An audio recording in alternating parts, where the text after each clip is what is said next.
Kanak-kanak yang terdedah dan kerap bermain permainan video berunsur ganas berisiko mengalami gangguan kesihatan mental sekiranya tidak dipantau ibu bapa, kata Menteri Kesihatan Datuk Seri Dr. Zulkifli Ahmad.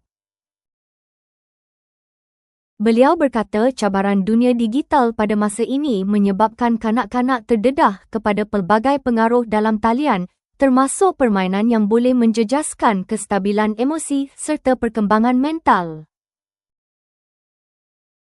Beliau berkata setiap daripada manusia normal boleh terdedah kepada cabaran kesihatan mental apabila emosi menurun atau tekanan meningkat, sama ada dalam bentuk keresahan atau kemurungan.